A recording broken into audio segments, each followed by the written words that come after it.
ছোট্ট বলে কাউকে অবহেলা করতে নেই। তো আপনারা জায়গাটা ঘুরে দেখতে থাকুন, আর আমি আপনাদের সাথে একটা ছোট্ট গল্প শেয়ার করি। পুচকে বন্ধু।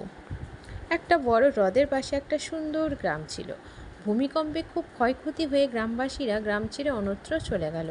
বেশ কিছুদিন পর একদল ইঁদুর এসে সেখানে হাজির হলো। তারা দেখলো জায়গাটা বেশ নিরিবিলি, তাদের বেশ পছন্দ হলো, আর তারা সেখানে বসবাস করতে লাগলো। এবার একদল হাতি সেদিন ওখান দিয়ে যাচ্ছিল হ্রদে জল খেতে। তো সেখানে তাদের পায়ের চাপে অনেক ইঁদুর মারা গেল। এই মহাবিপদের মধ্যে পড়ে ইঁদুরদের রাজা মনস্থির করলো এই সমস্ত হাতিদের রাজাকে জানাবে। হাতিরা যদি অন্য পথ দিয়ে যায়, এই দিকে দিয়ে যদি না যায়, তাহলে তাদের বিপদের হাত থেকে একটু রক্ষা পাবে। সে সবটা হাতিকে জানালো। ইঁদুরের রাজা তাকে ধন্যবাদ জানিয়ে বলল, আমরাও আপনাদের কোনো বিপদে অবশ্যই সাহায্য করব। হাতির রাজা সব শুনে উপহাসের সুরে বলল, পুচকে ইঁদুর আবার হাতিদের উপকার করবে কি? একদিন বনের মধ্যে শিকারী হাতি ধরার জন্য শক্তপোক্ত ফাঁদ পেতেছিল। তারা জানতো এই পথ দিয়ে হাতিরা জল খেতে যায়।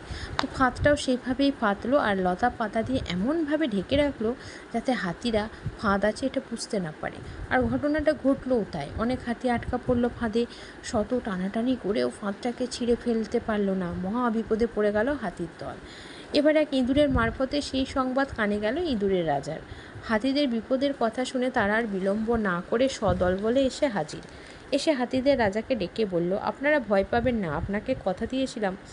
আপনি সেদিন উপহাস করলেও আমরা কিন্তু কথা রাখবো। আমরা পুচকে হলেও আমাদের উপকার আপনাদের কাজে লাগবে। এই বলে ইঁদুরেরা কী করলো, মিলে সব তাদের ধারালো দাঁত দিয়ে অল্প কিছুক্ষণের মধ্যে সব ফাঁদগুলোকে তারা কেটে দিল, আর অসহায় হাতিগুলো সেখান থেকে রক্ষা পেল। গল্পটা কেমন লাগলো আপনাদের? আর আমাদের এই রাজবাড়ি কেমন লাগলো? ঘুরে দেখালাম, একটু যতটুকু পেরেছি একটু ঘুরে দেখালাম। তো আপনাদেরকে রিকোয়েস্ট, আপনারা যদি বেলুড় মঠ কখনো আসেন ঘুরতে, আমাদের এই রাজবাড়িতে আসবেন, রাধা মাধবকে দর্শন করে যাবেন। এখানের পরিবেশ আপনাদের ভীষণ ভালো লাগবে। আমার তো খুব খুব খুব ভালো লাগে এখানে যেতে। আর কুট্টু সেদিন বায়না করছিল কৃষ্ণ দাদাকে দেখবে, সেই জন্যই আরও গেছিলাম আমরা রাধা মাধবের কাছে। সকাল সকাল উঠে কুট্টুসকে নিয়ে গেছিলাম, আর ওখানে খেলার মাঠে ওখানে আমাদের ছেলেগুলো খেলছিল। আজকের মতো টাটা বন্ধুরা। ভিডিওটা কেমন লাগলো জানিও। ভালো থেকো সবাই।